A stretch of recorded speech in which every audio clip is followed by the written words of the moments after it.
5.000 osmoles van a generar una fuerza de 7 atmósferas. ¿Por qué la célula no estalla? ¿Cuál es la razón?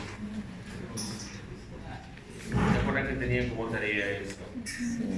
¿Han revisado o no han revisado?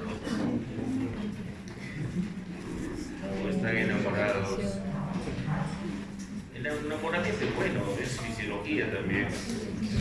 Pero mucho enamorar siempre va a provocar esquizofrenia. ¿Serio? Les hablé las etapas del amor, ¿no es cierto? ¿No? Sí. ¿Se acuerdan la lujuria? La locura de amor es dopamina. El aumento de dopamina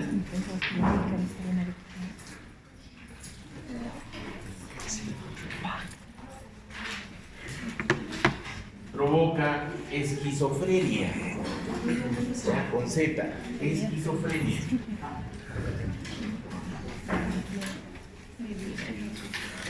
Frenia.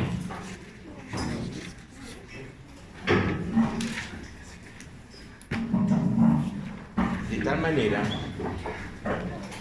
que si nos quedamos en esa etapa de no dormir, no estudiar, no comer, y menos estudiar, ¿en qué voy a entrar? A la locura. Voy a llamar la locura de amor. Entonces la fisiología es bueno un pulso, pero también es malo si son 2 o 3 pulsos. Se llama efecto en cadena. ¿Se acuerdan? El feedback positivo. Entonces no todo lo bueno va a ser siempre bueno. Entonces el amor es bueno, cierto, es parte de, pero no todo. Entonces mire, cuando yo tengo, esta es una célula, ¿no? Este es el líquido y este es el eje. Y acá yo tengo 7 atmósferas alrededor y acá tengo 7 atmósferas alrededor. Son como 5.500 milímetros de mercurio. Si las fuerzas son en ambos lados del compartimiento, ¿y se llega a la célula? No. Si fuera en un solo sitio, que fuera acá 0, imagínense, o sea, una acá afuera ya.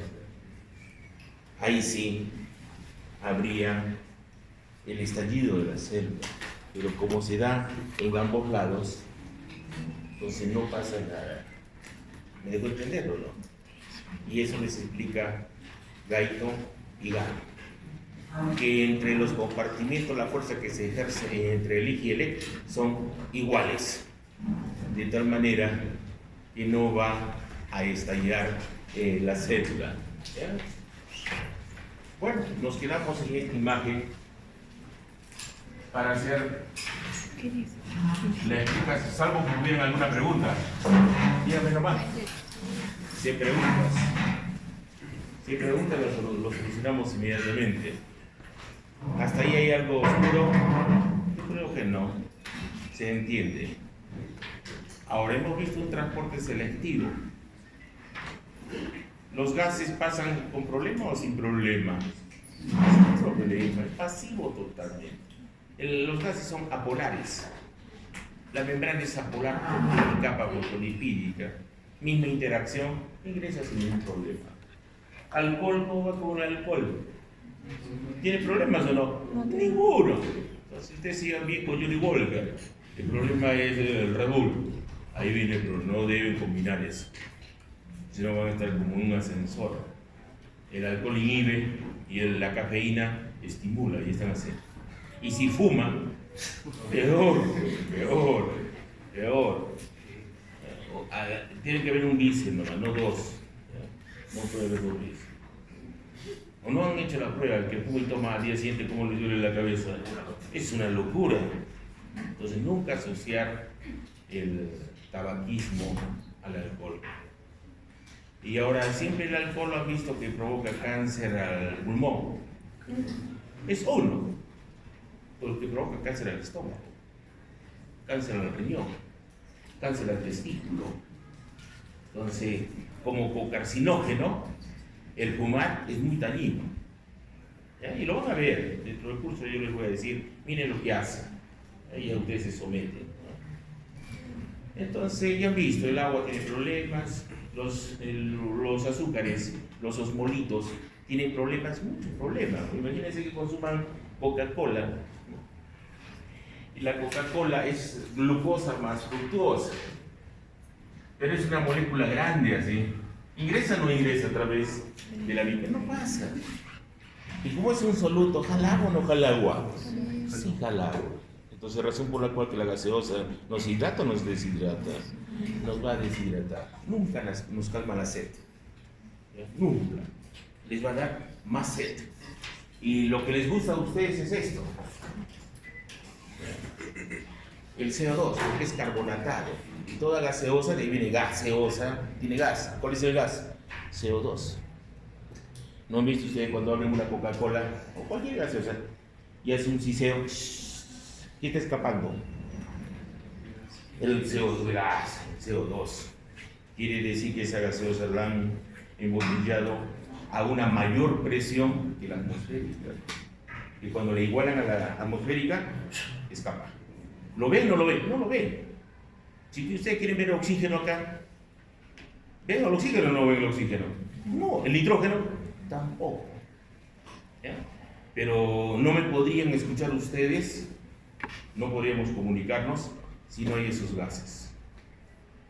No habría forma, porque esos gases, esas moléculas, algunas grandes, unas chiquitas, las ondas sonoras las hacen chocar y generan sonido. ¿Ya? ¿Estamos de acuerdo? Por ejemplo, donde no hay aire, por ejemplo, en la Luna aparentemente no hay aire, tendrán que decirlo, no hay oxígeno, no hay CO2, hay que encontrar que hay metano, no se sabe, pero ¿se podrán comunicar a través del hablar? No, porque para que yo escuche un sonido tienen que chocar las moléculas. ¿Han visto el diapasón? No sé si... A ver, el diapasón es una estructura así que nos permite establecer el sonido, así. Lo único que hacen ustedes es 286 por segundo. Hay de mayor, no es de 256, no 286. Se llama el diapasón. Entonces se golpea, entonces esos bracitos comienzan a vibrar. Y vibran 256 veces por segundo y suena como... y permite establecer pruebas acústicas para ver si hay hipoacuse sensorial, hipoacuse de conducción, hipoacuse mixta. Entonces, ahí que están demostrando que cuando se mueven los bracitos, ¿quién choca con quién? Las moléculas comienzan a chocar y comienzan a producir un sonido. Los electrolitos, ¿pasa o no pasa? No pasa. Tienen sus canales específicos. ¿Y cuándo se abren esos canales? Bueno, se abren cuando hay un estímulo. Y ese estímulo es voltaje. Entonces van a ver ustedes que hay canales que son dependientes de voltaje y hay otros que son de fuga, que no son dependientes de voltaje. Entonces cuando dicen libro Gaita, dice no dependiente de voltaje, entonces fuga y sigue su gradiente electroquímico. ¿Qué quiere decir gradiente electroquímico? Gradiente electroquímico significa esto, miren, de que la célula en reposo internamente, como es positivo o negativo, es negativo, interno, aquí es negativo y aquí es positivo. Entonces el sodio, que es el principal ion, ¿sigue su gradiente o no sigue su gradiente? Sigue su gradiente, ¿ya? Primero químico y después eléctrico, porque el catión va detrás de otro catión. No hay electrolitos que son modernos, nunca. Siempre el catión busca un anión y el anión que busca un catión, pero un anión busca otro anión. En la química no existe eso, en la biología sí. ¿Ya? ¿Estamos de acuerdo? Entonces aquí el sodio sigue su gradiente eléctrico Pero también puede seguir su gradiente químico, porque el sodio acá está 10 veces más que aquí. Entonces es fácil que ingrese. ¿Me dejo entender? O que el potasio, por ejemplo. El potasio es más acá, 30 veces más potasio aquí. En cambio acá el potasio tengo chiquitito, de 3 a 5.5 nada más. Entonces, ¿sigue su gradiente químico? Sí, porque va de mayor a menor. Pero no su gradiente eléctrico, porque su gradiente eléctrico es catión y afuera tiene carga positiva, está en contra del gradiente eléctrico. ¿Ya? Y ya les dije que las compuertas son muy reguladas. Miren, estas son las compuertas. Tienen dominios y están totalmente seguras. Miren, hay un sensor de voltaje, un filtro selectivo, una compuerta de activación, una compuerta de inactivación. Entonces, todo regulado. No puede decir que es un poro, un canal. No, no es así. Está totalmente regulado. Y ahora el calcio no le va a decir al sodio, este es tu canal y esto. No puede entrar. Y si ustedes ven la complejidad entre este y este, ¿quién es más complejo? ¿Quién es más peligroso? El calcio es más peligroso. Recuerden que el calcio lo vamos a ver como hormona, lo vamos a ver como segundo mensajero, lo vamos a ver en la contracción muscular, en la excitabilidad, en la hemostasia, en todo lo vamos a ver al calcio. Pero también el calcio está asociado a excitotoxicidad.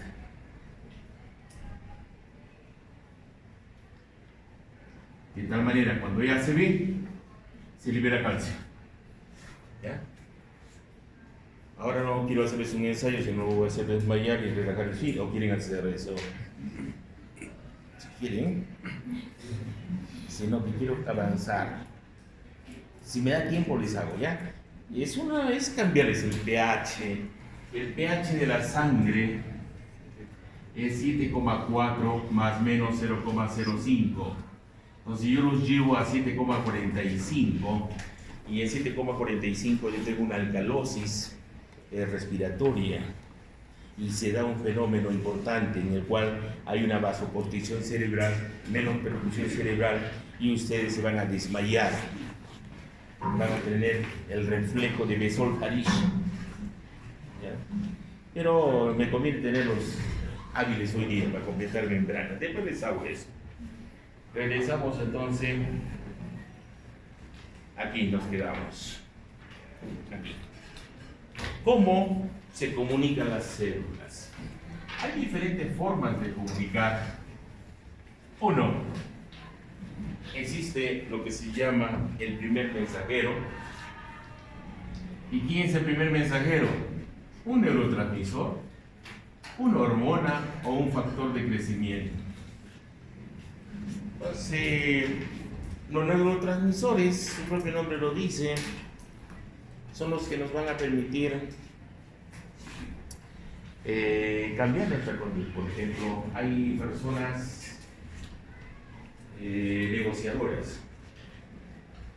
¿Quién es la negociadora? La estrogénica. Hay el ejecutivo. El ejecutivo es serotonina y uno puede ver a través de la mano. Uno cuando se casa hay que ver la mano, no tan solo ver el zapato. Este viene a ser el pulgar, ¿no es cierto? Este viene a ser el índice, este es el cardinal, el anular y el meñique. Ya todos tienen su nombre. Este no es mañoso, ¿eh? Este se llama cardinal. En el hombre que tiene pulso androgénico, el segundo dígito es menor que el cuarto dígito, igual que yo, mira, en cualquier mano, ¿ya? En cambio la mujer, la negociadora, es al revés, la estrogénica. Como en la estrogénica, y el segundo dígito es más grande que el cuarto dígito. Si no, vean ustedes. Pero hay señoritas, por ejemplo, que les gusta ordenar y se molestan cuando no les hacen caso. ¿Ya? A ver, levanta tu mano, tu señorita, ¿cómo eres tú? A ver, ella, por ejemplo, tiene más el segundo dígito, ¿ven? Que el cuarto dígito. Es estrogénica. Ella ve películas y llora. A ella le dan una casa y hace un hogar. Así es simple. Le da una sonrisa y ella da todo su cuerpo, todo su cerebro, su corazón, todo se entrega. Pero ella nunca perdona. En su cerebro está no perdón. ¿O no, señorita? La mujer nunca perdona. El hombre confunde. Cambia los eventos. De ser agresor, se vuelve el agredido. ¿No han visto a su papá? Él mete en el problema y después, ay, se siente como, ay, dice el pobrecito. Entonces, miren, hay formas de comunicación.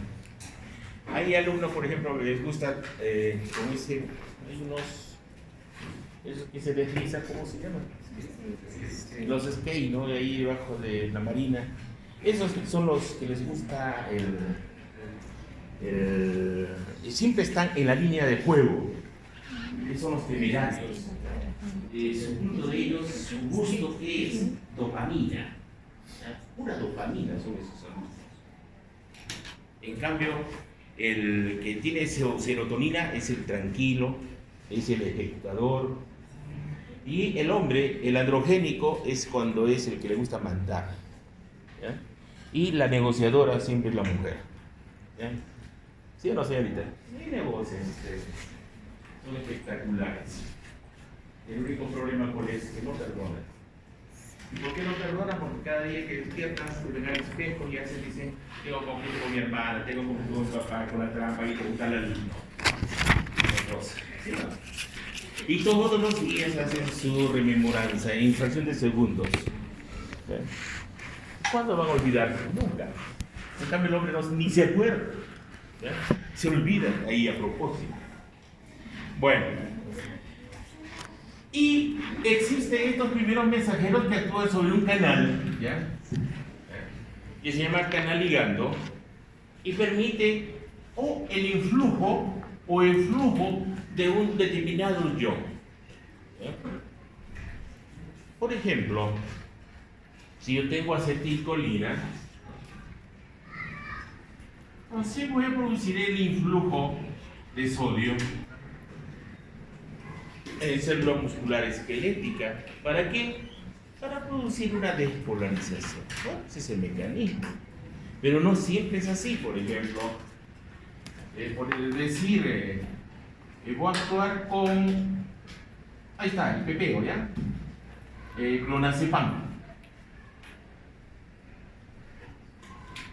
Entonces provoca el influjo de cloro. Entonces usted ya sabe que esto es negativo y esto es positivo. Y si yo cargo a la célula con negativo, ¿qué pasa con la célula? ¿Se hace excitable o no se hace excitable? No se hace excitable. A eso se le llama hiperpolarización.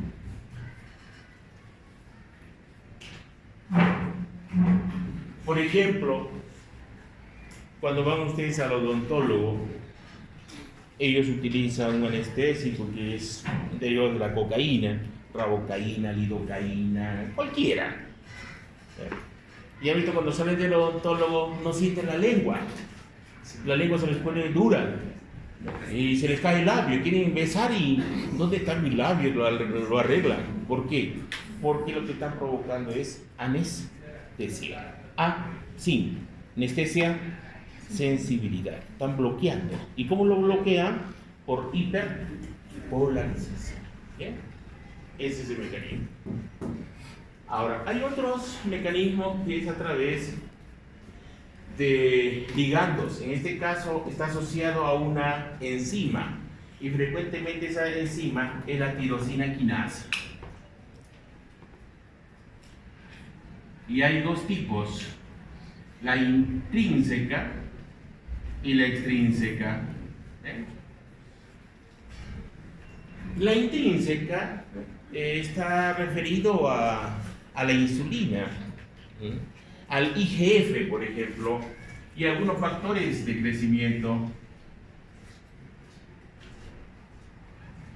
Entonces, ojo con esa, ¿ya? Ojo con la IGF. La IGF denota un término que se llama factor de crecimiento símil a la insulina, tipo 1, antes llamado factor de suplantación, porque estaba asociado al crecimiento, antes llamado somatomedina, pero el nombre correcto es este, factor de crecimiento símil a insulina. Sin ese factor, uno no crece, y cuando no tenemos ese factor que lo libera el hígado en base a la GH, tenemos una patología que se llama los larones, laroncitos. No GH, larón. Los laroncitos es una raza judía que son chiquitos, no crecen, pero viven como nosotros, normales. No tenemos retraso mental, no es como el cretino sí tiene retraso mental, pero ellos no.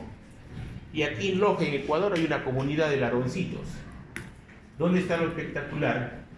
Que esos laroncitos no mueren por cáncer y no tienen diabetes. Mire, no cáncer, no diabetes. Pero si decimos que nosotros nacemos con los proto-oncogenes, ¿cómo ellos no tienen cáncer? La razón está en que está asociado a este IGF-1.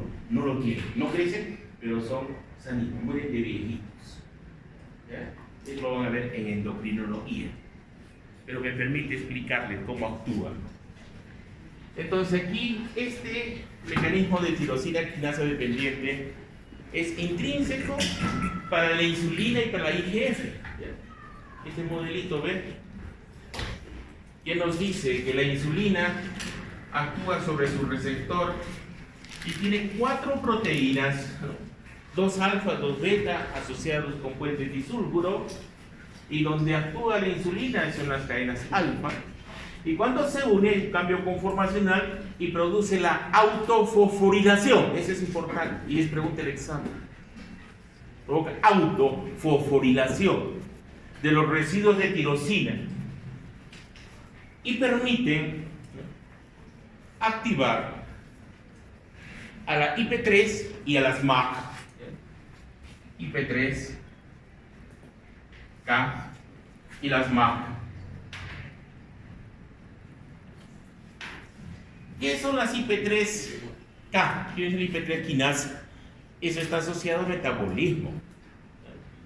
Y el error de los alumnos es pensar que la insulina tan solo es azúcares. Mentira. La insulina tiene que ver con todo el metabolismo. ¿La insulina es anabólico o catabólico? Es anabólico, síntesis.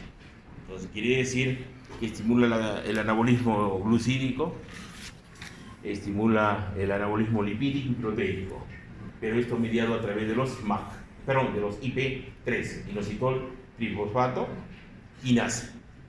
Y mitógeno es el MAC, ¿ya? Entonces se piensa que todo el problema está acá. Cuando tengo disfunción multiorgánica, diabetes, y el problema es el MAC, la cascada del MAC, no es del IP3K, sino del MAC, el mitogénico, que tiene que ver con crecimiento, diferenciación y expresión. Ahí está el problema. Si yo manejo esto, solucionar el problema de cáncer y solucionar el problema de diabetes. Y todo el mundo está detrás de eso. ¿Bien? ¿A qué llegamos con nuestra imagen nosotros? Primero, que aquí tengo un primer mensajero. ¿Quién es la insulina? Y tengo una respuesta metabólica, pero también mitogénica, de expresión y diferenciación de genes. Pero también tengo el otro mecanismo. ¿Cuál es? El otro mecanismo viene a ser el extracelular, ya no el intra, sino el extracelular. Ejemplo del extracelular. Es idéntico. La diferencia está en que los mecanismos, le voy a poner un ejemplo, no es el único, es la GH. Aquí viene a ser la GH, la hormona del crecimiento. ¿Bien? Entonces ahí la GH está mediado ya no por problema intracelular, sino está mediado extracelular. Se une la GH y activa la actividad tirosina quinasa, y no es autofosforilación, no es. sino es dependiente de la actividad de la tirosina quinasa. Esa es la diferencia. Otro ejemplo, puedo poner la prolactina. Otro ejemplo, la lectina, sí, puedo divagar. Ya cuando lleguen a endocrino, les voy a decir, ¿se acuerdan que les expliqué esto? Ya, entonces, lo único es asociarlo. Ahora, hay otros primeros mensajeros que actúan a través de proteína G. Y eso me imagino que en celular, en bioquímica lo han visto. La proteína G se le llama proteína G porque fija GTP. Normalmente inactivo es GDP, pero cuando fija GTP se activa y tiene tres subunidades, la alfa, la beta y la gamma. La alfa puede ser inhibidora o estimuladora. Si es estimuladora, lo que hace es sobre una enzima, que frecuentemente la hilatociclasa, y que nos da un segundo mensajero. Y ese segundo mensajero, ¿qué hace? Amplifica la señal externa a la internalización, quiere decir al interior de la célula, ya sea potenciando canales o ya sea expresando una enzima o un mediador, ¿no? Y el otro mecanismo que viene a ser el asociado a integrinas. Este es importantísimo. Por ejemplo, hay personas que, por decir, no tienen las proteínas de adhesión y tienen recidiva a infecciones. ¿Qué quiere decir recidiva a infecciones? ¿Tienen idea qué es una recidiva? Es cuando uno está resfriado, una bacteriemia, y aborto el tratamiento y nuevamente a la semana, dos, nuevamente recaigo, y bueno, aborto y nuevamente recaigo. Esa es recidiva. Se hace crónica la infección. Y uno de los ejemplos más es la ITU. ¿Qué es la ITU? Las infecciones del tracto urinario en mujeres. Entonces, ¿qué pasa? El problema son proteínas de adhesión. Normalmente, cuando nosotros tenemos el lecho vascular aquí, los leucocitos nos definen, ¿cierto? Y están acá los leucocitos. ¿Ya? Ahí están. Están transitando. Pero su función no es en el lecho vascular. ¿Dónde es la función de los leucocitos? Afuera. Tienen que salir por diapéresis y ver el foco infeccioso. ¿Dónde está el problema? ¿Estamos de acuerdo? Pero para que migren, ¿ya? Para que migren estos frente a las sustancias quimiotácticas, tiene que rodar. Comienza a rodar así. ¿Ya? Rueda, y llega acá y sale así. Y nuevamente lo tengo aquí al polimorfo nuclear. Ya listo. Entonces, ¿cómo rueda? Eso se llama rolling. ¿Cómo rueda? Porque hay proteínas de adhesión acá, que se llaman las integrinas, las MASCAM, las ICAN, ¿no? Son proteínas de adhesión. Entonces, esto es importante. ¿Cómo se establece esta interacción? Yo tengo una sustancia que va a permitir activar a las integrinas y luego que va a permitir una adhesión de célula a célula para que pueda migrar. Si no, no migraría. Si yo tengo esas proteínas de adhesión, voy a tener recidiva. Vamos. Hablamos de las balsas, que son microdominios con disposición plana y con las caviolas. Y las caviolas nos sirven para internalizar sustancias de mayor tamaño, que pudieran ser, por ejemplo, colesterol, vitamina, enzimas, hormonas, qué sé yo, cualquier cosa, pero de tamaño. Y las planas son de interacción. Interacción. Aquí están viendo un mecanismo. Acá yo tengo una APC, una célula presentadora profesional de antígeno. ¿Quién es una célula profesional presentadora de antígeno? Las células dendríticas, esas son las profesionales. ¿Y qué son una célula dendrítica? Cualquiera dice, es la que presenta dendritas, ¿no? Tiene nada que ver. Esta dendrítica viene a ser un macrófago. ¿Ya? Este es un macrófago. ¿Y su función cuál es? Presentarle el antígeno a quién? Al linfocito T. Y este linfocito T activa la respuesta inmunológica a través de la activación de los CD8, de los NK y de los linfocitos B para producir anticuerpos. Esta interacción es básica. Si no se da esta interacción, no hay respuesta inmunológica. Y esta interacción se establece a través de balsas planas. Recuerden, nuevamente les digo, ¿quién da la estructura de la barrera de la membrana celular? Los fosfolípidos. ¿Quién da la función como barrera semipermeable? Las proteínas. Así es. Nosotros estamos haciendo función. Entonces, ¿dónde enfocamos? ¿A los fosfolípidos o a las proteínas de membrana? A las proteínas de membrana. Vamos, si hay preguntas, levanten la mano.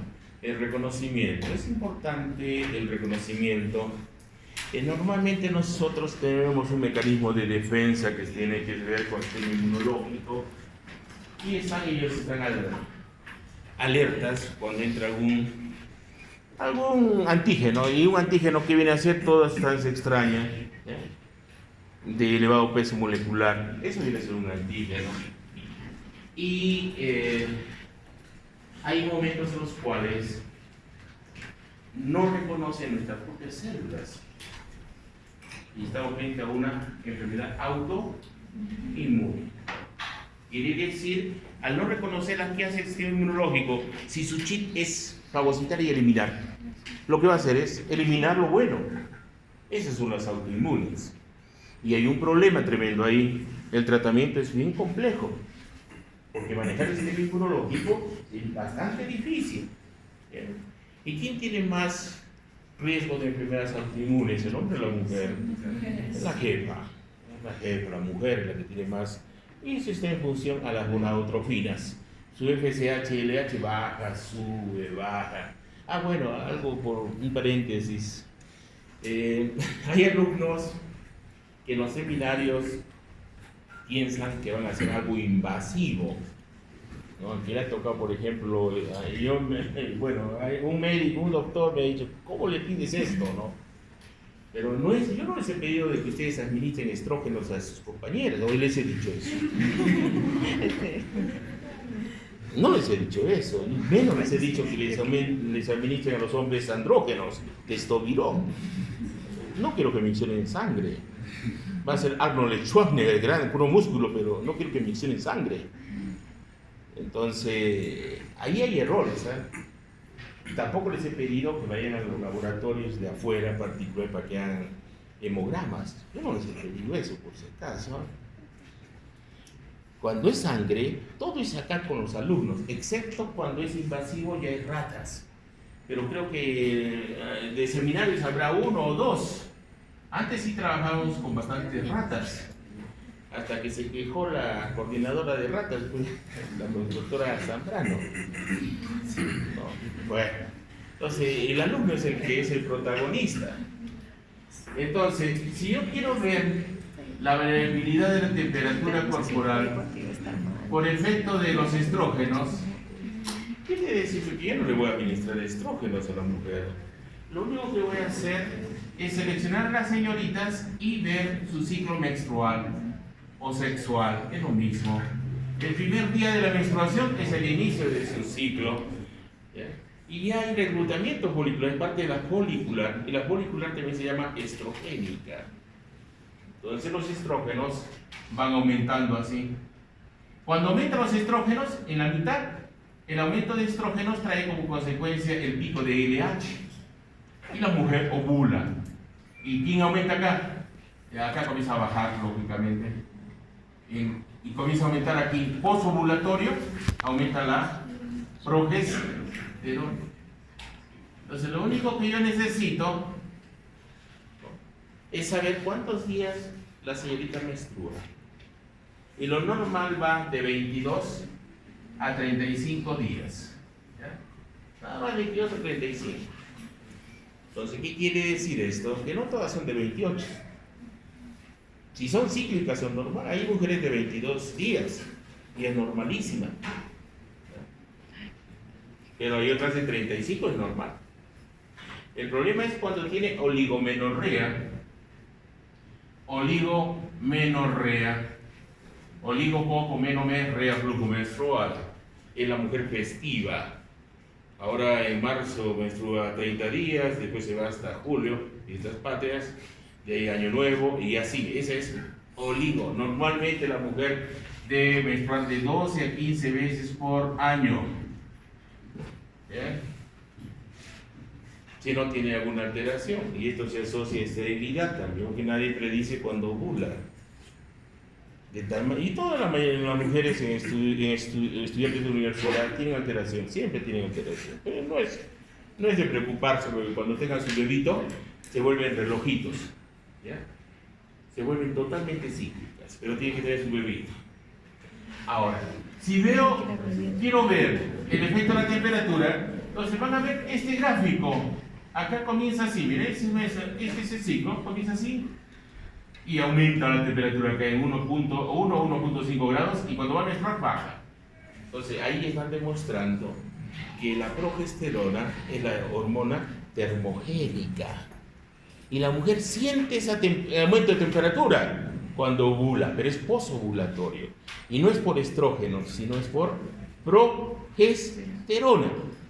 Su propio nombre dice progest, estímulo de la gestación. Y la mujer está feliz, acá suelta en plaza. El problema es cuando viene este punto crítico, baja, comienza a bajar, cuando no hay fecundación, baja aquí. Y ahí viene el problema. Cuando llega a 0 aquí, comienza el nuevo ciclo, comienza a menstruar la mujer.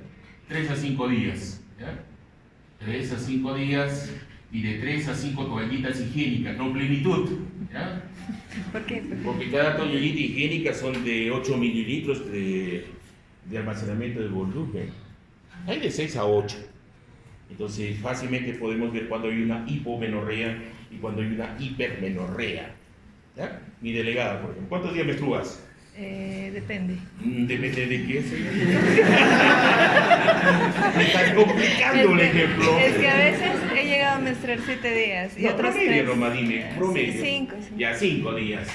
Entonces, aquí es algo espectacular la mujer. Voy en el... La mujer, por ejemplo, hay mujeres, ¿no? Dentro de su menstruación, toda esta menstruación, hay unas que comienzan manchitas así, crecen, increciendo, ¿no?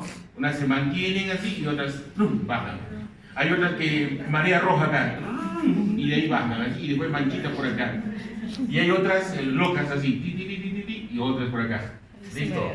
Entonces, imagínense, el primer día utiliza 3 toallitas, el segundo día 5 toallitas, el tercer día 5 toallitas, el cuarto día 2 y el quinto día 1. Entonces yo sumo 10, 15, 16, por 8, 48, 4, 128. Lo normal es de 70 a 110 mililitros de sangre menstrual. ¿Listo? Entonces, ¿qué digo? Tiene hipermenorrea. Hay que llamar a los bomberos. Simple, lo normal es de 70 a 110. Recuerden que, ¿qué curso están haciendo? ¿Anatomía o fisiología? Tienen que aprender todo. Tienen que ver a la persona y decir, este es así, nació así y va a morir así.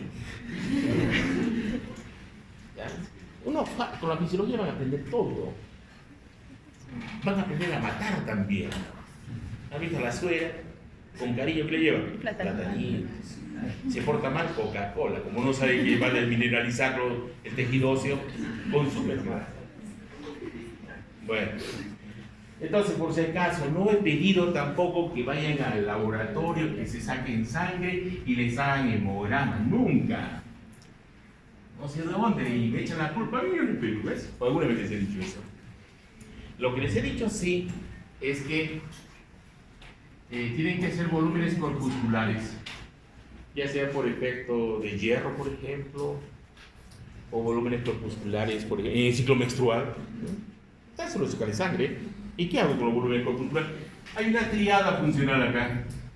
Aquí está la hemoglobina, tienen que hacerlo, laboratorio, hematocrito está acá, y el recuento eritrocitario está acá. Un tirañito de 12 mayo lo hacen. ¿Ya?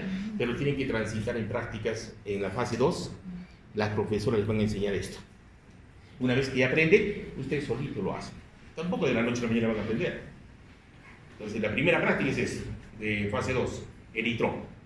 Y de ahí calculo los volúmenes corpusculares, volumen corpuscular medio, hemoglobina corpuscular medio, concentración de hemoglobina corpuscular medio. Lo único que hago es la matemática. Volumen corpuscular medio. ¿Qué volumen tiene los glóbulos rojos? Digo, hematocrito por 10 entre el recuento eritrocitario. Punto. Tan simple que es eso. Excel me ayuda ahí. De ahí me voy a la hemoglobina corpuscular media, debería ser hemoglobina por 10 entre el recuento eritrocitario. Y la concentración de la hemoglobina corpuscular media es hemoglobina entre hematocrito por 100. Punto. Ya está. Lo único que tengo que ver es mi glóbulo rojo normal debe estar entre 80 a 95 pentolitros. Listo. Eso debe tener de volumen el glóbulo rojo. La hemoglobina, ¿cuánto debe ser? Debe ser de 28 a 32 picogramos. Eso es la hemoglobina que tiene un glóbulo rojo normalmente, para ser normocrómico. Y la concentración de la hemoglobina corpuscular media debe ser 32 a 34% en 100 mililitros de sangre. Tan simple. Entonces, ¿qué hago con la señorita? Ya está. La agarro y ya sé cuántos días menstrua y le saco sangre acá en la folicular y le saco sangre en el luteal. Punto. Pero yo no le voy a meter estrógenos. El doctor me, ¿cómo vas a meterle estrógenos? ¿Acaso tiene vida sexual? Porque lo sacó, ¿para qué sirve? Lo sacó, son los anticonceptivos orales. No le voy a dar anticonceptivos. Y además que son estrógenos conjugados y los otros son placebos. Primero ya van creciendo así para revertir el eje hormonal. Ahora, estrógenos es abortivo, ¿no? Y además no les van a vender en la farmacia y es caro. Entonces, no confundan. No confundan. Los protagonistas son los alumnos, salvo que hagan corte de cerebro, por ejemplo, ya en ratas. ¿No? Antes, por ejemplo, los hacía trabajar con cocaína, por ejemplo, ¿no? Para ver el daño cerebral. Les hacía trabajar con el tetrahidrocannabinol, la marihuana. Y así, bonitas cosas, ¿no? El Ritalin, ya, les metía a las ratas para que vean el efecto. ¿Qué hace el Ritalin para los obsesivos, ¿no? Los que tienen hiperactividad? Ellos, pues, vean, ¿qué hace? ¿No? ¿Qué hace la memantina para un paciente que tiene Alzheimer y le enrata? Entonces, era bonito, pero la restricción, ¿cuál es? No hay ratas, tan solo hay docentes. Ya métanles a los docentes, pues, ¿no? Bueno, por si acaso te digo, delegada, ¿no? Porque a veces se habla acá y a veces es como el teléfono malogrado y se confunden las cosas. Y nunca les voy a meter drogas a ustedes, ojo, nunca. Nunca, nunca. Viola fácil nomás, ¿no? ¿Les hablé de viola fácil? No. Sí les he hablado. ¿Qué es el viola fácil? El GH, el GHB. ¿No?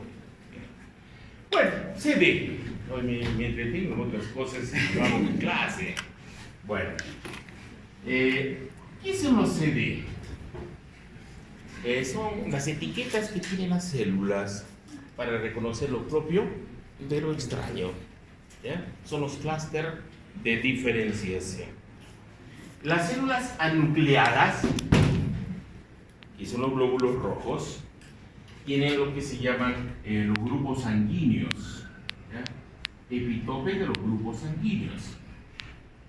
En este caso estoy colocando un glóbulo rojo ahí. Pero si hablo de las células nucleadas, entonces ellos tienen el HLA como clúster de diferenciación, más conocido como el complejo de histocompatibilidad mayor. Ese complejo nos permite ver cuán histocompatible soy con otra persona. Por ejemplo, entre hermanos somos diferentes. Pero si veo a mi mamá conmigo, tengo más histocompatibilidad. En cambio, con mi papá estamos lejanitos. Es por la codominancia, ¿no? Entonces, tenemos entonces marcadores. En los glóbulos rojos, por ejemplo, tenemos el más conocido, viene a ser este, el ABO. ABO. Es un marcador, ¿no? Se estima que en los glóbulos rojos humanos hay 300 sistemas de clasificación. De esos 300 sistemas, tan solo se han descrito 30. Los más conocidos, ABO, RH. Pero no son los únicos. Tiene el sistema MN, el KIT, el Luterán, el Daphne, San Luis, Diego, MN, PQ. Tengo una gran cantidad, son 30 sistemas, 30, pero pueden ser 300. De tal manera que si yo soy O positivo, me cruzo con una O positiva, mis hijos ¿qué van a hacer? O positivo, 100%.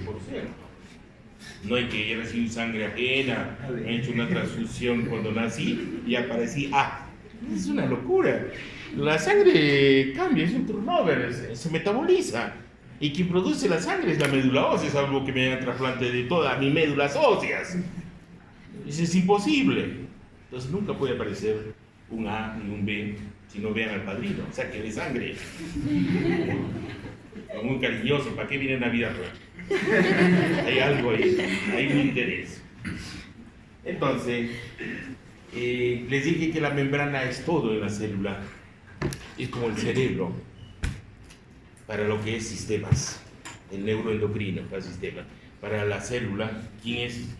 ¿Quién maneja todo? La membrana celular. ¿A través de quién lo hace?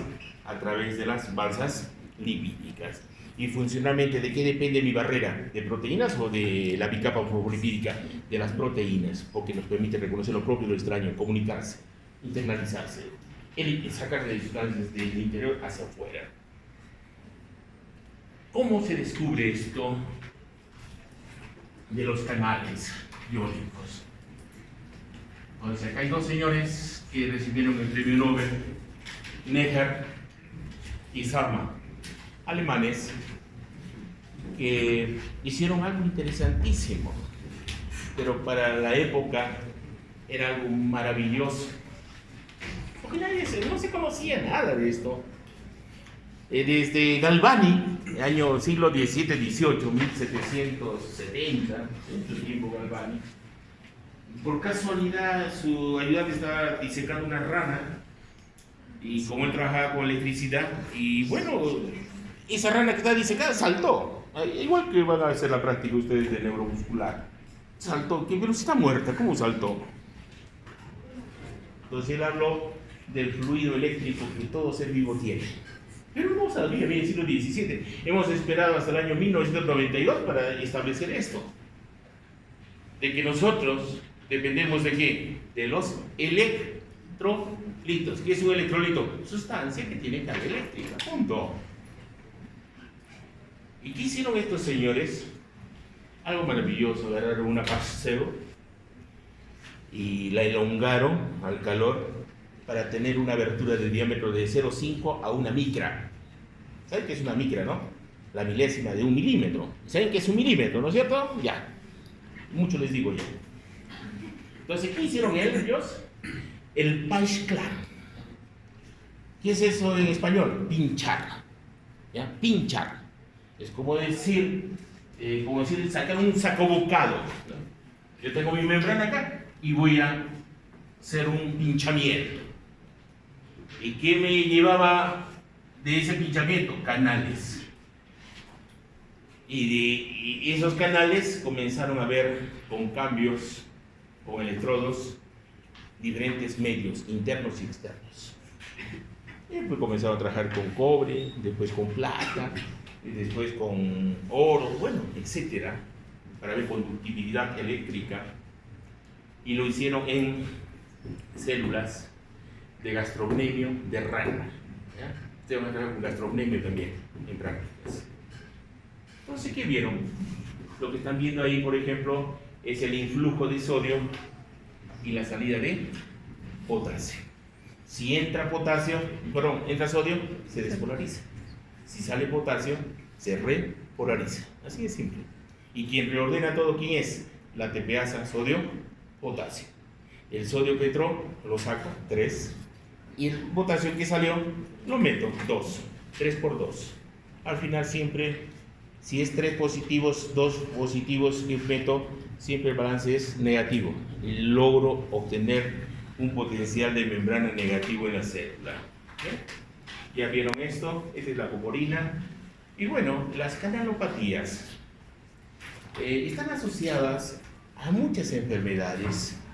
Y una de ellas, bueno, viene a ser la epilepsia. ¿Y qué es la epilepsia? Hay paciente que convulsiona por focos epileptógenos, que puede ser petit mal, que viene a ser petit epiléptico, quiere decir el que tiene crisis de ausencia. Buen pronóstico, son niñitos, hombre o mujer, que miran y se quedan ahí. Se aíslan del medio ambiente, no son autistas, pero se quedan ahí. Y a veces convulsionan. Se llama el petit mal, se le llama. Y el gran mal, bueno, y el epiléptico. ¿Bien? Entonces, ¿cómo funciona esto desde el punto de vista de canalopatía? Lo normal es usted es una neurona. Cuando ingresa el sodio, se despolariza. Van a ver eso. Se invierte la polaridad. Sale el potasio, se repolariza. Eso es lo normal. Frente a un pulso, tengo una respuesta. ¿Ya? Y eso es lo normal, es lo fisiológico. Pero ¿qué sucede acá? Aquí hay una mutación del canal de sodio 1B. Quiere decir que la permeabilidad del sodio es más, ingresa más sodio. El potasio no tiene problemas acá. Pero este aumento del influjo de sodio, ¿qué provoca? Despolarización y repolarización. ¿Qué pasa? Eso, ¿cómo lo manifestamos? Ya no cumple la ley del todo o nada. ¿Qué es la ley del todo o nada? O no es lo que explican ustedes en el enamoramiento. ¿Eres mío o de nadie? Te mato. Es una locura. Si el amor es tan simple, es amplio y ajeno, si no me quieres, te busco dos más. Si no me satisface, tres.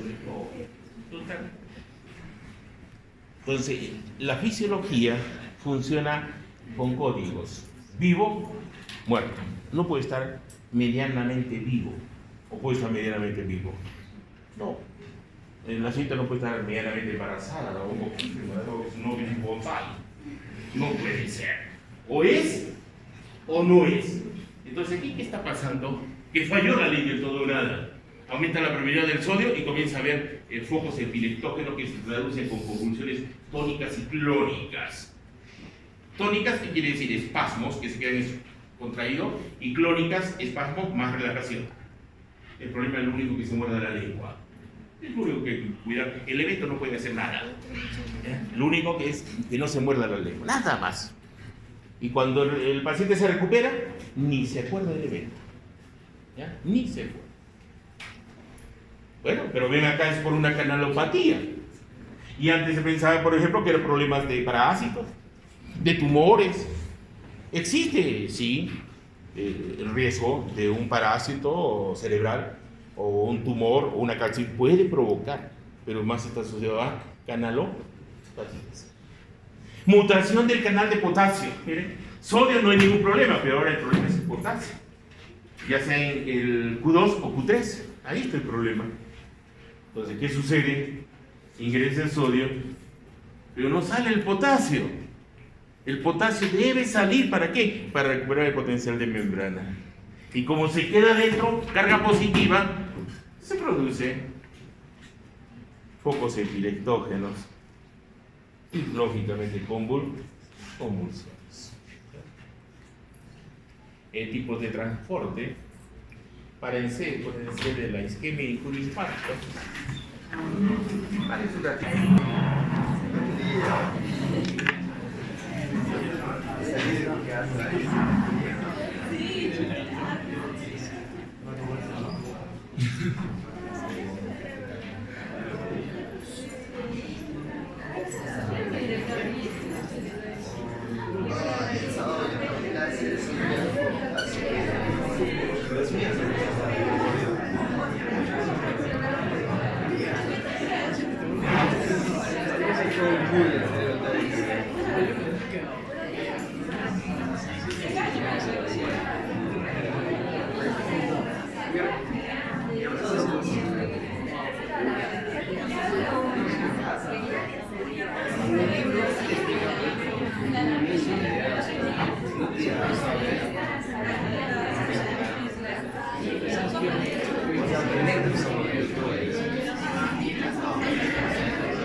señores.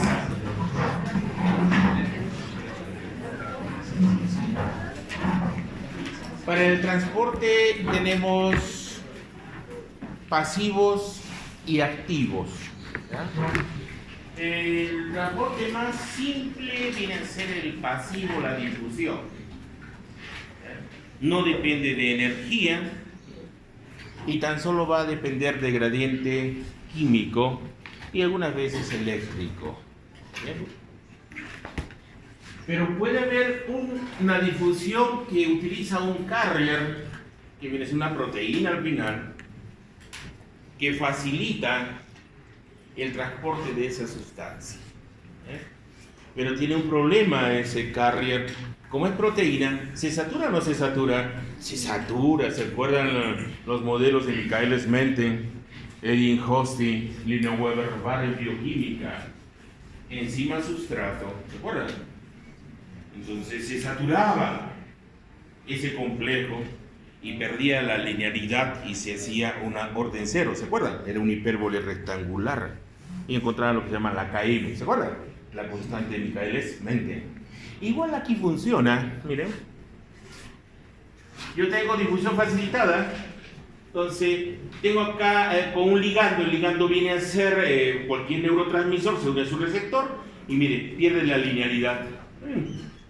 Y eso lo han visto ustedes, que siempre se satura la enzima con el sustrato.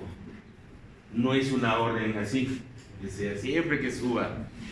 La difusión simple sí, en cambio la difusión facilitada se satura. Ejemplo, siempre con los ejemplos es importante. Normalmente tengo glucosa en orina.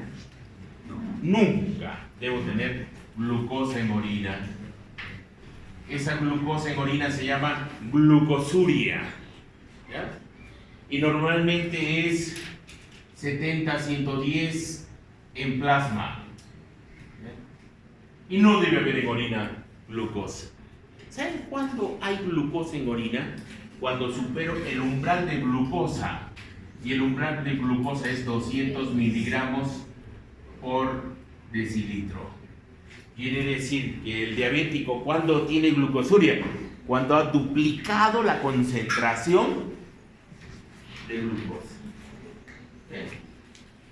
Entonces, nunca yo voy a ver a un diabético, tiene 130, 150, 180, y no tiene glucosa en orina. Lo que va a tener problemas es su hemoglobina, va a tener hemoglobina glicosilada. Y tengo que se la sube el de la glucosa y la van a sentar ustedes para ver si es diabético o no es diabético. ¿Y esto por qué se da? Porque llega a una etapa estacionaria, en donde ya no exceden, se saturan los receptores en este caso. Antes, y el transporte activo. El activo, como su propio nombre lo dice, necesita ¿qué? Energía. ¿Y cuál es nuestra energía en nuestro cuerpito? ATP, no hay otra cosa, ATP. Sin ATP, estamos muertos. Sin calor, también estamos muertos. Entonces, y son dos cosas distintas, calor con ATP, ya les he explicado eso. Entonces, el requisito aquí es en contra de gradiente. Es como decir cuesta arriba. No es lo mismo bajar de un cerro que subirlo del cerro. ¿Dónde gasta más energía? Subirlo, porque está en contra. En este caso, contra la gravedad, hay mayor altitud.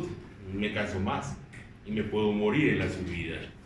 Porque bien, no va a irse a la montaña, ¿no? Se muere en el intento. Muy bien. Este es algo maravilloso. Este señor Jens Skou es un danés. Danés, en la Universidad de Copenhague, este señor, todas las investigaciones, todos los grandes descubrimientos se han dado por casualidad o por cosas de la vida. Él no buscaba encontrar la actividad de potasio. Él estudiaba la acción de los anestésicos. Y él toda una vida comenzó a evaluar qué hacían los anestésicos, por qué producían pérdida de la sensibilidad. Y él postulaba que estaba bien, no era lejos de la verdad, de que había algo que bloqueaba el ingreso de sodio.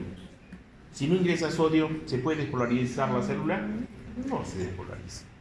Y comenzó a buscar y estudiar, y James Cook encuentra una bomba en las células. ¿En qué trabajó este señor? En patitas también de rana. La rana es un buen modelo. Las neuronas de calamar son buenos para lo que es la parte nerviosa. Entonces, en aplicia, caracol de mar, para cerebro también, sistema nervioso, pero está trabajando con células de gastrocneurio de la rana. ¿Y qué vio? Encuentra por casualidad una bomba que sacaba sodio y metía potasio en la célula. Y la denominó la bomba de la vida, la tepeasa sodio-potasio. Y le dieron el premio Nobel. ¿Bien? Solo que demoró mucho, lo descubrió en el 57 y recién en el 97 antes de morir le da su premio Nobel. Es así la ciencia, demora mucho. Entonces ahí está, miren, la tepeasa sodio-potasio. Una célula, ¿saben cuánto gasta de energía para mantener la tepeasa sodio-potasio? El 70% de su recurso energético es el funcionamiento de esa bombita. A esta bombita es la que regula el agua, porque si se queda atrapado el sodio, ósmosis, el agua va donde está el sodio. ¿Qué pasa con la célula? Se hidrata. Es la bomba electrógena, porque es la que lleva potencial de acción, reposo, potencial de acción, reposo. Porque no puede quedarse atrapado el sodio, ni puede quedarse el potasio fuera, porque si queda fuera, estamos con hipercalemia y nos morimos también. Entonces, son dos dominios, alfa y beta. En la cara interna de la beta hay 3 sitios de unión del sodio, y afuera hay 2 sitios de unión al potasio. ¿Y quién regula todo esto? Es el magnesio, es cofactor de la tepeasa. ¿Se acuerdan de dónde se encontraba más el magnesio? ¿Dentro o fuera? Era dentro. Entonces, ¿de qué va a depender que una célula funcione bien? Del magnesio. Entonces, ¿hay que consumir magnesio o no? Sí. Y lo que medimos nosotros el magnesio en nuestro LED, en el plasma, es 2. Mire, que es poquito, casi nada. Y medirlo dentro de la célula nunca lo vamos a poder medir dentro. Pero hay que asegurarse que uno debe consumir magnesio. Si uno está tenso en los exámenes, ¿qué consumir? Magnesol. Y hay diferentes presentaciones, hay un efervescente, sabores de lo que quieran, hay pastillitas también, hay de todo, pero hay que consumirlo. O si no, vayan al jardín ahí, geranio, pasto. Todo lo verde tiene clorofila. ¿Y la clorofila qué tiene? Magnesio en su núcleo. ¿Qué más decir de esto? Esto vamos a hablar mucho sobre esta, suficiente yo creo. Hay inhibidores de la bomba. La uvaína, ahí está, la uvaína, la digitoxina, esas tienen. Y eso es importante para cardíaco. ¿Ya? Para cardíaco es importante, porque la uvaína inhibe, entonces en personas que tienen insuficiencia cardíaca aumenta la excitabilidad, porque el potasio se queda dentro. Es un mecanismo. Uvaína, digitoxina, digital. Bomba de protones. ¿Se acuerdan que les he dicho que para metabolizar las carnes, ¿qué necesito? Ácido clorhídrico. Pero yo no bombeo ácido clorhídrico. ¿Qué bombeo? Protones. ¿Dónde? En el fondo del estómago, en el fundus del estómago. ¿Qué tengo en el fundus del estómago? Unas glándulas fúngicas que están tapizadas por diferentes células. Dentro de esas células tengo las células parietales. Las parietales que producen protones. Esto está bombeado. Protón. Y el protón busca siempre a su pareja. ¿Va a buscar al sodio o va a buscar al cloro? Siempre busca su contrapartida. Busca siempre. Algo es un electrolito. No le importa la carga así grandote, el peso. No, le gusta que si es negativo, ahí estoy yo contigo. ¿Ve? Es así, bonito, es una locura, ¿no? Transporte secundario. El transporte secundario no depende de ATP, depende básicamente de gradiente químico, quiere decir concentración. Por ejemplo, los aminoácidos y los azúcares, glucosa, fructosa, manosa, cualquiera, utilizan el gradiente de quién? Del sodio para ingresar al interior de la célula. y eso lo utiliza mediado por insulina, ¿ya? Pero en el cerebro no es dependiente de insulina, tan solo ingresa solo, pero por un gluco, pero no es mediado por insulina. Eso es importante. Imagínense un diabético, ¿eh? Sin insulina o con resistencia a insulina, sufre colapso cerebral. ¿Me dejo entender o no? Pues hay cosas interesantes en la fisiología. Como yo les decía, los glóbulos rojos no tienen mitocondrias, pero transportan oxígeno por la hemoglobina. El glóbulo rojo lo ven rojo ustedes porque el 95% de su peso es hemoglobina y lo ven rojo. ¿Y por qué es rojo? Por el hierro, ¿ya? Por el hierro. Pero aquí, al unirse al oxígeno, se llama oximoglobina. Pero, ¿utiliza el oxígeno para vivir? No. Tan solo vive por la vía anaeróbica, vía glicolítica. Cuando se le agota sus enzimas glicolíticas, es historia. Esa vía se le llama la vía de Enden-Mayer-Hot. Ha llevado bioquímica, ¿no es cierto? Suponemos, ¿no? En la suposición está el éxito. ¿Ya? A partir de la glucosa tengo piruvato. Y ya no puede descarboxilarse, me da lactato, ahí quedo. En cambio, una célula nucleada, mitocondrias, ahí ya el piruvato se descarboxila, me da acetato, se condensa con la coenzima y entra al ciclo de los ácidos tricarboxílicos, TREX. Entonces, la fisiología, recuerden que utiliza la anatomía, la histología, la citología, todo, la bioquímica también, todo utiliza para poder explicar. Si no, no lo entendemos, no lo asociamos. Entonces, miren, tenemos el mecanismo unipor, un mecanismo bastante simple, pero tenemos el sin portador o cotransporte y el antiportador, el antitransporte. Quiere decir, sin por, ingresan los dos. Quiere decir, yo acá tengo el sodio, ¿ya? Y acá tengo un aminoácido. Y ya está, ingresan los dos. ¿Ya? Aquí tengo uno que ingresa y otro sale, es antiportador, antitransporte. Imagínense, entra el sodio y puede salir el cloro, o puede salir el bicarbonato, o puede salir el calcio. Son antiporos. Uno ingresa, otro sale. Y lo más característico, ¿cuál es? No es dependiente de ATP, no ATP. Utiliza ¿qué gradiente? El químico o concentración. Acá tengo ejemplos, ¿eh? Acá tengo aminoácidos, ¿eh? Que utilizan el sodio, glucosa utiliza el sodio para la absorción, ¿no?, de glucosa de aminoácidos en la luz de la nefrona, en el sistema tubular. ¿Eh? Acá entra sodio y sale protón. ¿Eh? Y nuevamente tengo mi ATPasa, sodio y potasio. Esta es la vida. ¿Ya? ¿Cómo responden las células? Las células responden a través de mecanismos ionotrópicos, que es el más simple, y metabotrópicos. Y esto fácilmente lo pueden percibir. Miren, o háganlo en la casa, ¿no? Entonces agarran en su casa y van a colocar cloruro de sodio diluido, una gotita en la boca y colocan su cronómetro. ¿Cuánto demora en percibirlo? Tanto. Son segundos. Y después agarran, le colocan sucrosa o sacarosa, que viene a ser el azúcar de la mesa, y se colocan unos cristalitos, trajan con cristal, no diluya mejor, coloquen cloruro de sodio así, le va a dar en 3 segundos y salado, y ya sintieron. Después colocan cristalitos de sacarosa. Van a pasar 15 segundos y decir, esto es dulce, sacarosa. ¿Qué pasó uno con otro? Este va a provocar una respuesta ionotrópica.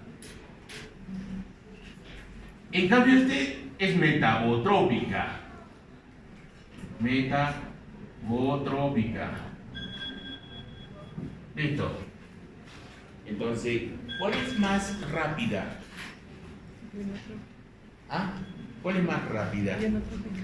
La ionotrópica. ¿Ya? Porque el propio ion es el que va a provocar la despolarización.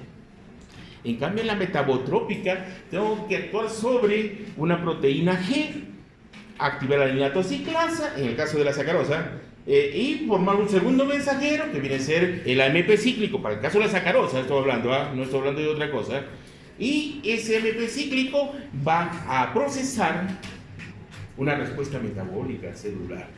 Entonces, ¿dónde demoro más? En la metabotrópica. ¿Bien? Y aquí tengo algunos ejemplos, ¿no? Por ejemplo, por decir, la nicotina del cigarrillo, su respuesta es ionotrópica. La benzodiazepina es el pepeo, clonazepam, diazepam, etc. Barbitúricos. Ya poco se utilizan como anestésicos. El etanol, que ustedes son Johnny Walker, ¿no? Lo conocen bien, lo conocen de amarillo, rojo, negro, verde, amarillo, todos los, hasta el azul la conocen. Y la benciclidina, que también es un anestésico, ¿qué hace? Ionotrópico. Neurotransmisores, el colina, el GABA, el glutamato y la serotonina, también. Pero no significa que son exclusivos. También algunas veces actúan sobre respuesta metabólica. La acetilcolina es ionotrópico. Pero cuando actúa sobre receptores muscarínicos, metabotrópico. Entonces, no quiero complicar en la vida porque no quiero hablar de receptores M1, M2, hasta M6, complicar en la vida y les va a dar torrea. Entonces, mejor ahí nomás, tranquilo, poquito, es como los bebitos nunca caminan, ¿no es cierto? Ni gatean, tienen que establecer sus conexiones sinápticas para poder gatear, ¿sí o no? Y después se incorpora, igualito es el estudiante, ¿no? De a poquito estamos yendo. Ya la próxima semana ya se complica más. La siguiente ya peor, ya es una locura. Pero es bonita la fisiología. Tómenle con cariño y amor. Entonces miren, metabotrópico, segundos mensajeros. Los mensajeros pueden actuar sobre un canal, miren, y es en forma indirecta, o pueden actuar por la expresión génica. Quiere decir producir enzimas, producir proteínas, producir mediadores, qué sé yo. Pero demora, ¿ya? Es cascada, hay una enzima. Hay un segundo mensajero y hay un receptor que es proteína G. Es complejo, por eso demora. ¿Quiénes actúan ahí? Por ejemplo, los opioides endógenos. ¿Quiénes son los opioides endógenos? Ahí están pues, las encefalinas, las dinorfinas. Entonces esas nos miden el dolor. Tienen acción analgésica. Aparte de ser analgésica, están asociados a éxtasis. Cuando uno está feliz, libera encefalinas. Cuando uno hace ejercicio, libera dinorfinas. Es bonito, es algo espectacular, pero es metabotrópica. Cannabis endógena. ¿Tenemos cannabis en nuestro cerebro? Sí. Similar al tetrahidrocannabidiol. Pues es marihuana, no. Es bueno, ¿ah? Tetrahidrocannabidiol. Tenemos nosotros endógenamente, ¿ya? Así como tenemos símil al opio, que es droga, tenemos los péptidos opioides, también tenemos nuestra cannabis activa en el cerebro y tenemos receptores para eso. ¿Ustedes saben que hay un dolor que duele? No, ¿cómo? ¿Saben que hay un dolor que duele? Son los pacientes que tienen cáncer terminal. Y los pacientes con cáncer terminal, ni el tramadol, que es un derivado del opio, el tramadol, no les hace efecto. ¿Y saben quién? ¿Con qué pueden superar ese dolor que les duele? Con la marihuana. Por eso ahora lo han legalizado. Es buenísimo, ¿ya? Buenísimo. Personas que convulsionan, ¿con qué lo tratan? Con aceite de cannabis sativa. Es fabuloso. Y nosotros endógenamente tenemos nuestro cannabis también. Tenemos dopamina, ya saben que todo lo que les gusta el parapente. ¿Eso cómo se llama? ¿El scooter? ¿Qué? Skateboard, ¿no? Skateboard. ¿Qué es el scooter? El portador es el bisturí, ¿no? Dios mío, entonces hoy día cambios. No, ya me está botando el brillo. ¿Ya tan rápido? Rápido, se pasa la hora con ustedes. Es que me entretengo. ¿Es bonito o no es bonito? Es maravilloso. Completo con esta imagen. Ya me faltan como 4, creo, 3 imágenes. No, esto tengo que hablar de la cocaína, no, ahí nomás me quedo. Número 26. Otra recuperación. Sí. poquito es. Ya está, este es el final. 4 me faltan. Entonces sí, no hay problema. Preguntas o dudas que tuvieran.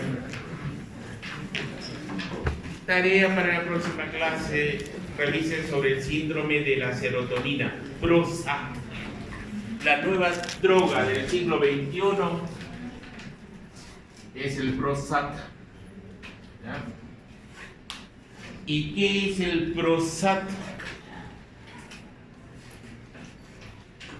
Viene a ser la fluoxetina. ¿Ya? Fluoxetina. Entonces, el problema de la enfermedad del siglo XXI viene a ser la depresión. ¿Ya? Y el problema de la depresión es que uno se condiciona, en su cerebro está la depresión. Entonces, su mamá, cuando ya entra la menopausia, entra a depresión. Entonces, ¿cómo sacarla de la depresión? Motivarla a que haga ejercicio, salir, no dejarla sola, llevarla al cine, y la ponen al centro. Usted enamorado al lado acá y usted al otro lado y la mamá al centro. Cortocircuito, ¿no? Para sacarla de la depresión. Muy bien, nos quedamos ahí.